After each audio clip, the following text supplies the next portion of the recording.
नमस्कार दोस्तों, मैं अमित चौबे। YouTube चैनल में आपका स्वागत है। आज हम बात करने वाले हैं मानव पाचन तंत्र की, डाइजेस्टिव सिस्टम की। आज हम बात करेंगे।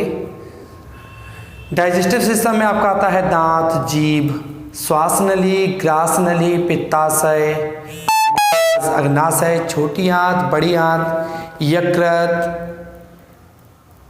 यही सारी चीज़ें हम देखते हैं। आज सबसे पहले पाचन तंत्र में दांत को। दांत, हम टीथ की बात करते हैं। जैसा कि आप चित्र में देख पा रहे हैं 2 1 2 3 दांत का जो क्रम होता है वो कहलाता है 2 1 2 3। मतलब जो आप चित्र में देख पा रहे हैं वो एक तरफ के दांत हैं। बीच में जो सेक्शंस होता है, एक तरफ के 8 दांत, एक तरफ के 8 दांत, दोनों मिला के हो गए 16 दांत, और 16 दांत ऊपर 16 दांत नीचे। इससे तैयार होती है अपनी 32सी। तो 2 1 2 3 जो शुरू के 2 दांत है वो है इंसाइजर, एक है कैनाइन, 2 है प्रीमोलर और 3 दांत हैं आपके मोलर। इंसाइजर का काम होता है भोजन को काटना। रोटी वगैरह हम काटते हुए इंसाइजर के द्वारा काटा जाता है, तो भोजन को काटा जाता है इंसाइजर के द्वारा। भोजन को खींचना, मांस जो खींच के खाया जाता है वो काम करता है कैनाइन।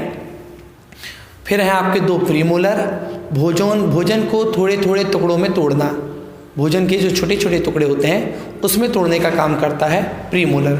और भोजन को पूर्णतः बारीक करना, बिल्कुल बारीक करना है, वो काम किया जाता है मोलर के द्वारा। तो पहले 2 दांत इंसाइजर, फिर एक कैनाइन, 2 प्रीमोलर और 3 मोलर। ये वयस्क मानव के शरीर के है, तो वयस्क मानव के शरीर में पाए जाते हैं 32 दांत। यदि बच्चों के दांत की बात की जाए तो बच्चों में दांत का क्रम है 2 1 2। बच्चों में मात्र इंसाइजर पाया जाता है, कैनाइन पाया जाता है और प्रीमोलर। एक अवस्था के बाद दाढ़ निकलती है जो कि आपके मोलर कहलाते हैं। तो बच्चों की दांत का क्रम है 2 1 2। अब हम बात करते हैं कि दांत का कार्य स्ट्रक्चर कैसा होता है। आप चित्र में देख पा रहे हैं दांत का सबसे ऊपरी सिरा कहलाता है क्राउन, दांत का बीच वाला सेक्शन नेक कहलाता है और सबसे नीचे कहलाता है रूट। तो शिखर होता है, ग्रीवा होता है और जड़ होती है। सबसे ऊपर का सेक्शन क्राउन, फिर नेक, फिर रूट। जो दांत के बाहर की चमकीली सतह होती है उसे एनामिल कहा जाता है।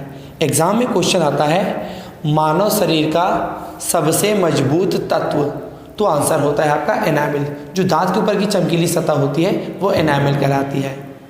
इतना था आपका दांत। 2 1 2 3 आपने देखा, तो ये हो गए आपके 8, एक तरफ के 8 दांत, एक तरफ के 8, 8 दूनी हो गए 16 और 16 दांत ऊपर 16 दांत नीचे, कुल मिलाकर होते हैं आपके 32 दांत एक वयस्क मानव में।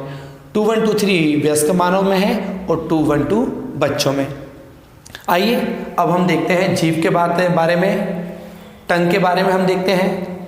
अब हम यदि बात करते हैं जीभ के लिए, तो जीभ में 3 जोड़ी या फिर 6 लार ग्रंथियाँ पाई जाती हैं। 3 जोड़ी सलाइवा ग्लैंड, हमारी जीभ में 3 जोड़ी सलाइवा ग्लैंड पाई जाती हैं या 6 लार ग्रंथियाँ पाई जाती हैं।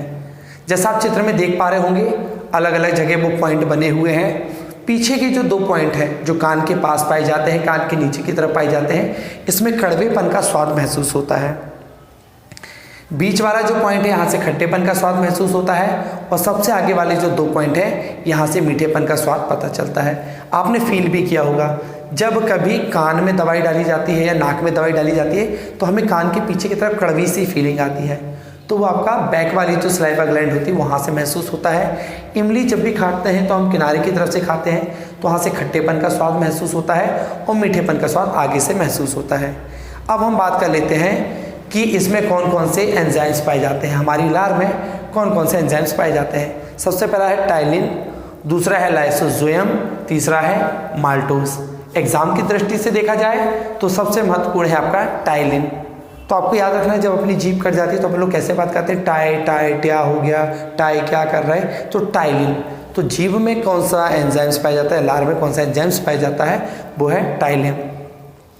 लार के पीएच मान की बात करें तो लार का पीएच मान होता है 6.5, 6.5 पीएच मान है आपका लार का, जो कि अम्लीय प्रवृत्ति है। इस कारण से जो भी हानिकारक बैक्टीरियाज वगैरह भोजन में आते हैं वो तुरंत क्या हो जाते हैं, उसी में समाप्त हो जाते हैं। एक दिन में हम बात करते हैं कि एक दिन में कितनी लार का निर्माण होता है, तो मनुष्य में एक दिन में 1.5 लीटर लार का निर्माण होता है।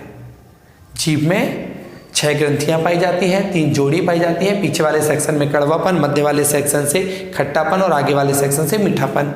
पूरी जीभ में तीखापन की फीलिंग आती है, पूरी जीभ में तीखापन का स्वाद आता है, तो पूरी जीभ में है तीखापन। एंजाइम्स की बात करें तो टाइलिन, लाइसोजाइम, माल्टेज, ये 3 एंजाइम पाए जाते हैं। और पीएच वैल्यू की बात की जाए 6.5 इसका पीएच मान है, जो कि अम्लीय प्रवृत्ति लेके चलता है। और एक दिन में मानव शरीर में 1.5 लीटर लार बनती है।